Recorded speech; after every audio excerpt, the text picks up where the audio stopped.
I've hired and placed hundreds of remote workers into businesses across every single industry that you can think of. And the one question that everyone asks me when they try and hire remote talent for their business is this: where should I hire from? Which part of the world has the best remote talent? So I thought I would cut through the bullshit of people talking about this when they don't even know what they're talking about and just answer the question. Southeast Asia versus European remote workers. Who is better? Caveat, it depends. I don't want a war in my comments. This is just my experience of helping a lot of businesses hire remote talent. So before you get mad at me at what I'm about to say, let me know when you have as much experience on this topic and then we can talk. Anyway, on to the video. So the first factor to consider is time zones.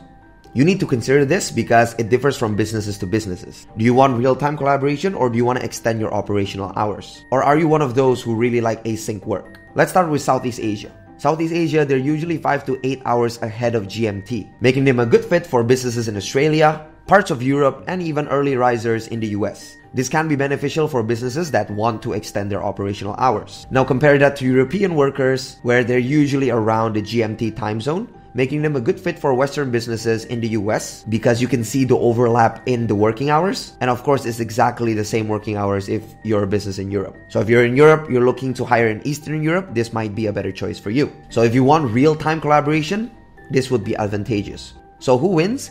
It depends on your business. I also know businesses that hire people from Southeast Asia or Europe that makes their remote talent work in American time zones, which also works out fine.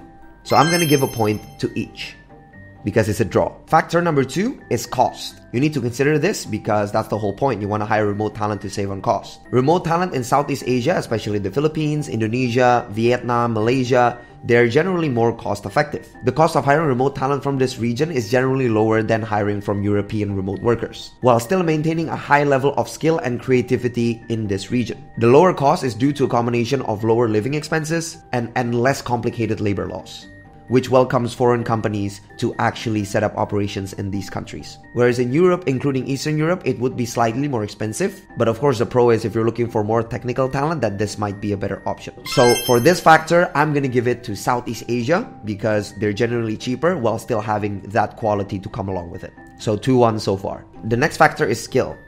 Now this really depends on what role you're looking for. But in general, when it comes to Southeast Asia, these people are masters at creative roles, administrative roles, and client-facing roles as well. Very diligent, very creative, and very out-of-the-box thinkers. Whereas European remote workers, they're more strict and they get the job done efficiently, but they're not as creative or even as fast as Southeast Asian workers. But they are better at more advanced tech skills like coding, programming, etc., etc. But even according to Noteflare, Southeast Asia is catching up on programming languages and will soon catch up to their European counterparts. So because of the wide array of skills available in Southeast Asia and the fact that they're catching up on programming language anyways, I'm going to give this point to Southeast Asia. So now the score is 3-1. Factor number 4 is availability and flexibility.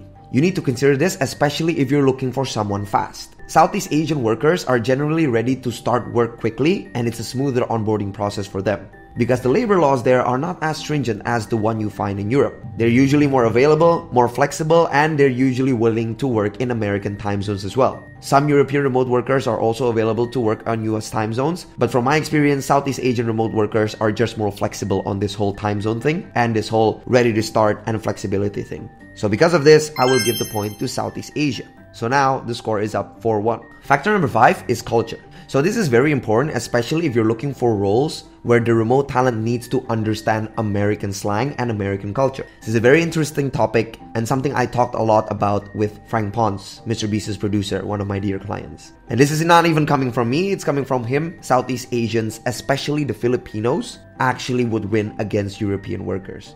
The reason being, Hollywood and American culture is so ingrained into this community that when you hire from this region, you can kind of even sense that this person could be an American. Whereas in Europe, they have their own culture, which is quite famous around the world as well, and it usually doesn't match up with US businesses. So for that reason, and based on my client's analysis as well, after working with a lot of regions as well, I'm gonna give this point to Southeast Asia, especially the Philippines, because US culture is very big in this region. So Southeast Asia is currently winning 5-1. Factor number 6 is infrastructure or internet speed. This is very important because you don't want a case where your remote talent can't be contacted because their government literally shut down the internet. or something like that. For this one, European remote workers would win because all around Europe, including Eastern Europe where the cheap remote talent is, the infrastructure for the internet is just better compared to Southeast Asia.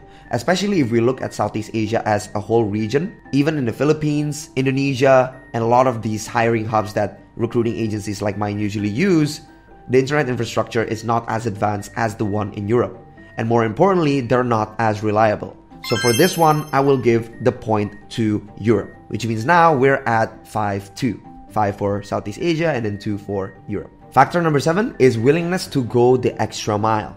So this is very important because although you're looking to hire someone maybe for 20 to 40 hours per week, sometimes in reality when it comes to hiring talent and working for other people, we're looking for people that can go the extra mile. And for this one, I have to say by a landslide, Southeast Asia would trump European remote workers any given day. The reason being that hard work and going above and beyond is ingrained in the culture of Southeast Asia. Whereas European remote workers, they really value work-life balance. If you want to know a bit why this is, it's because the Asian work ethic is deeply rooted in Confucianism, which emphasizes hard work, perseverance, and also results-oriented. This cultural framework drives a lot of Southeast Asians to go the extra mile and do their absolute best to make their family proud and to make you proud as the employer.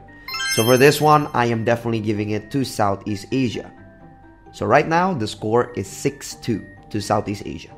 Factor number 8 is English proficiency. Now, of course, you need to consider this because you want to make sure you can communicate with your remote talent and make sure they have excellent English to help you with your tasks. Now, in Southeast Asia, there are only 2 regions that can actually speak English really, really well to the level of Americans, which are Singapore, but you won't hire from here because, they're basically a first world country, and also Philippines. But the rest of the region, their English is still improving, but I wouldn't say they're the best, except if you really know where to find the talent that can speak English. Whereas in Europe, including Eastern Europe, I would say the level of English is quite good, and almost all the regions where you can hire cheap remote talent, they can speak English really well, although with an accent, of course. And so because of this factor, and because we're comparing regions, not each country, then I will give this point to Europe. So now the score is 6-3. Factor number 9 is regulations. So you need to consider this because you want to make sure you can hire remote talent legally. So whether you're in Southeast Asia or whether you're in Europe, as long as you employ these talents as independent contractors, then from your side, there's not much of a difference as a US business. Truth be told, European regulations are a bit more strict than Southeast Asia, but this is if you hire someone as a full-time employee with an actual visa. It is much easier for you to build a hub in Southeast Asia, like a BPO, or business process outsourcing, compared to if you were to build one in Europe. However, due to the fact that this video is about hiring remotely, not actually building hubs in these areas, then I will give a point to each. So now we're at 7-4. 7 for Southeast Asia, and then 4 for Europe. Again, the topic of this video is to hire remote. But if you were to build a hub, then Southeast Asia definitely has better regulations. Factor number 10 is ease of hiring. How easy it is to find someone that you need in these 2 regions. Now, what I would say is it depends on the role. For creative workers, for virtual assistants and admin work, you can easily find this in the Southeast Asia region. It's abundant and you can find them literally anywhere. Finding the quality ones though, that will require someone like me to help you full fine. But when it comes to more tech or programming savvy talent, then it's better off to hire somewhere in Eastern Europe. But when it comes to ease of hiring, and then because of the wide array of talent that is available in Southeast Asia, I would give this point to Southeast Asia.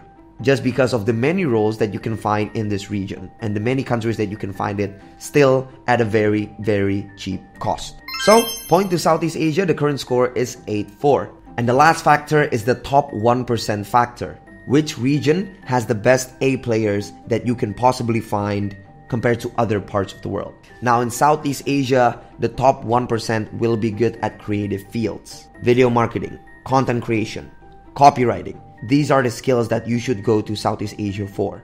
Whereas in Europe, you're looking at more technical advanced skills, coding, programming. This is when you go to Europe. So you need to consider what type of company you are, what type of remote talent you need, which kind of depends on the role you're hiring for. But these are the fields of each region where you can find the top 1% remote A players. So I'm going to give a point to both as well. So the final score is 9-5. In conclusion, if you're hiring remote talent for the very first time, then I would recommend going to Southeast Asia. It's just a better bet.